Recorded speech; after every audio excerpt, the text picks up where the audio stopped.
ನಾಳೆ ಜಿಲ್ಲೆಯ ಶಾಸಕರ ಮನೆ ಮುಂಭಾಗ ಧರಣಿ.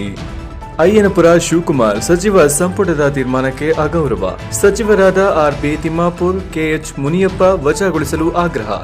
ರಕ್ತಪಾತ ಆಗುತ್ತದೆ ಎಂಬ ಹೇಳಿಕೆ ನೀಡುವ ಭಾಸ್ಕರ್ ಪ್ರಸಾದ್, ಅರುಣ್ ಕುಮಾರ್ ವಿರುದ್ಧ ಕ್ರಮ ಕೈಗೊಳ್ಳಬೇಕು. ಚಾಮರಾಜನಗರ ಒಳ ಮೀಸಲಾತಿ ಜಾರಿಯಲ್ಲಿ ಆಗಿರುವ ಲೋಪದೋಷಗಳನ್ನು ಸರಿಪಡಿಸಿ 101 ಜಾತಿಗಳಿಗೂ ಸಮಾನ ಅವಕಾಶ ದೊರೆಯುವಂತೆ ಸದನದಲ್ಲಿ ಚರ್ಚೆ ಮಾಡುವಂತೆ ಆಗ್ರಹಿಸಿ ಜಿಲ್ಲೆಯ ಶಾಸಕರ ಮನೆ ಮುಂಭಾಗ ಮಾರ್ಚ್ 7ರಂದು ಧರಣಿ ನಡೆಸಲಾಗುವುದು. ಬಲಗೈ ಸಮುದಾಯಗಳ ಒಕ್ಕೂಟದ ಮುಖಂಡರು ಜಿಲ್ಲಾ ಪಂಚಾಯತ್ ಮಾಜಿ ಉಪಾಧ್ಯಕ್ಷ ಅಯ್ಯನಪುರ ಶಿವಕುಮಾರ್ ಹೇಳಿದರು.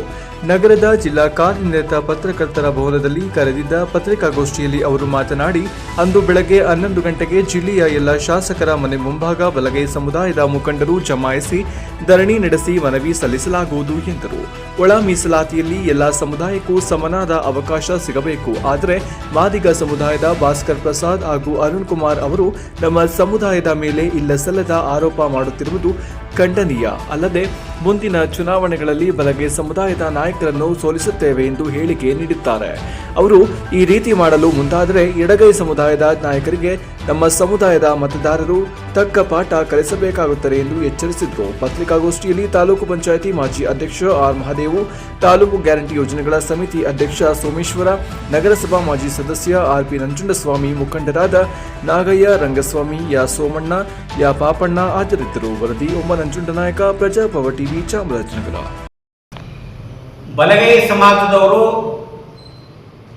ಇದೇ ತಿಂಗಳು 7ನೇ ತಾರೀಕು ದಿನಾಂಕ 7ನೇ ತಾರೀಕು ಶನಿವಾರ ದಿನ ಚಾಮರಾಜನಗರ ಜಿಲ್ಲೆಯಲ್ಲಿರ್ತಕ್ಕಂಥ ಎಲ್ಲ ಶಾಸಕರ ಮನೆ ಮುಂದೆ ಸಾಂಕೇತಿಕವಾಗಿ ಧರಣಿ ಮಾಡಿ ಅವರಿಗೆ ನಮ್ಮ ಸಮಾಜಕ್ಕೆ ಮತ್ತೆ ಶೋಷಿತ ಸಮಾಜ 101 ಜಾತಿಗೂ ನ್ಯಾಯ ಕೊಡಿಸಬೇಕು, ಸದನದಲ್ಲಿ ನೀವು ಮಾತನಾಡಬೇಕು ಅಂತೇಳಿ ಎಲ್ಲ ಶಾಸಕರ ಮನೆ ಮುಂದೆ ಎ.ಆರ್. ಕೃಷ್ಣಮೂರ್ತಿ ಇರ್ಬೋದು, ಪುಟ್ರನ್ ಶೆಟ್ಟರ್ ಇರ್ಬೋದು, ಗಣೇಶ್ ಪ್ರಸಾದ್ ಇರ್ಬೋದು, ಮಂಜುನಾಥ್ ಅವರು ಇರ್ಬೋದು, ಮತ್ತೆ ಜಿಲ್ಲಾ ಉಸ್ತುವಾರಿ ಸಚಿವರ ಮನೆ ಮುಂದೆ ಧರಣಿಯನ್ನ ಮಾಡಿ ಅವ್ರ ಮೆಮೊರಾಂಡಮ್ನ ಸಲ್ಲಿಸ್ತೇವೆ.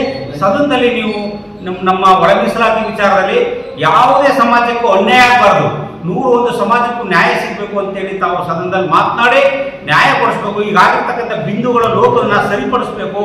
ಮತ್ತೆ ಹೈಕೋರ್ಟ್ ಆದೇಶ ಮತ್ತು ಸುಪ್ರೀಂ ಕೋರ್ಟ್ ಆದೇಶಗಳೆಲ್ಲ ಬರೋ ತನಕ ವೆಯ್ಟ್ ಮಾಡಿ ಅದನ್ನ ಈಗ ಆಲ್ರೆಡಿ ತೀರ್ಮಾನ ಆಗಿರ್ತಕ್ಕಂಥ ಕ್ಯಾಬಿನೆಟ್ ತೀರ್ಮಾನನೇ ಅನುಷ್ಠಾನಗೊಳಿಸಬೇಕು. ಅದರಂತೆ 2022ರ ಮೀಸಲಾತಿಯನ್ನೇ ನೀವು ಮುಂದುವರಿಸಿಕೊಂಡು ಜಾರಿ ಮಾಡಬೇಕು. ಬಿಂದುಗಳೆಲ್ಲ ಸರಿಪಡಿಸಿ 101 ಜಾತಿಗಳು ಸಮಾನವಾಗಿ ನ್ಯಾಯ ಸಿಗೋ ತನಕ ನೀವು ನ್ಯಾಯ ಕೊಡಿಸಬೇಕು ಅಂತೇಳಿ ಎಲ್ಲ ಶಾಸಕರ ಮನ ಮುಂದೆ 7ನೇ ತಾರೀಕು ಶನಿವಾರ ದಿನ ಬೆಳಿಗ್ಗೆ 11 ಗಂಟೆಯಿಂದ ಎಲ್ಲರ ಮನ ಮುಂದೆ ಧರಣಿಯನ್ನ ಮಾಡಿ ಬಲಗೈ ಸಂಬಂಧಿತ ಜಾತಿಗಳ ಒಕ್ಕೂಟ ಎಲ್ಲರೂ ಧರಣಿ ಮಾಡಿ ಅವರು ಮೆಮೊರಾಂಡಮ್ನ ಸಲ್ಲಿಸ್ತಾ ಇದ್ದೀವಿ. ಅದರಿಂದ ಸಾರ್ವಜನಿಕರು ಹೆಚ್ಚಿನ ಸಂಖ್ಯೆಯಲ್ಲಿ ನಮ್ಮ ಸಮಾಜದ ಬಂಧುಗಳು, ಗಡಿ ಮನೆ, ಕಟ್ಟೆ ಮನೆ ಯಜಮಾನರುಗಳು, ಚುನಾಯಿತ ಪ್ರತಿನಿಧಿಗಳು, ಗ್ರಾಮ ಪಂಚಾಯಿತಿ ಸದಸ್ಯರುಗಳು, ಚುನಾಯಿತ ಪ್ರತಿನಿಧಿಗಳು, ಸಂಘ ಸಂಸ್ಥೆಯ ಎಲ್ಲ ಪದಾಧಿಕಾರಿಗಳು ಮತ್ತೆ ದಲಿತ ಸಂಘರ್ಷ ಸಮಿತಿ ಎಲ್ಲ ತರಹದ ಸಂಘ ಸಂಸ್ಥೆಗಳು ಸಹ ಬಂದು ಭಾಗವಹಿಸಿ ಆ ಪ್ರತಿಭಟನೆ ಯಶಸ್ವಿಗೊಳಿಸಿ ಮಾನ್ಯ ಶಾಸಕರಿಗೆ ನೈತಿಕವಾಗಿ ಬಲನ ಸಿಗಬೇಕು. ಅಲ್ಲಿ ಹೋಗಿ ಸದನದಲ್ಲಿ ಮಾತನಾಡಿ ಸಮಾಜಕ್ಕೆ ನ್ಯಾಯ ಕೊಡಿಸಬೇಕು ಅಂತ ಹೇಳಿ ನಾವು ಆ ದಿನ ಅವ್ರ ಮನ ಮುಂದೆ ಧರಣಿಯನ್ನ ಮಾಡಿ ಅವ್ರ ಮೆಮೊರಾಂಡಮ್ ಸಲ್ಲಿಸ್ತಾ ಇದ್ದೇವೆ. ಅದರಿಂದ ದಯಮಾಡಿ ಹೆಚ್ಚಿನ ಸಂಖ್ಯೆಯಲ್ಲಿ ನಮ್ಮ ಸಮಾಜದ ಬಂಧುಗಳು ಬರಬೇಕು ಅಂತೇಳಿ ಮನವಿ ಮಾಡಿ. ಸರ್, ಹೆಸರು? ನನ್ನ ಹೆಸರು ಶಿವಕುಮಾರ್, ಜಿಲ್ಲಾ ಪಂಚಾಯತ್ ಮಾಜಿ ಉಪಾಧ್ಯಕ್ಷರು, ಬಲಗೈ ಜಾತಿಗಳ ಒಕ್ಕೂಟದ ಮುಖಂಡರು.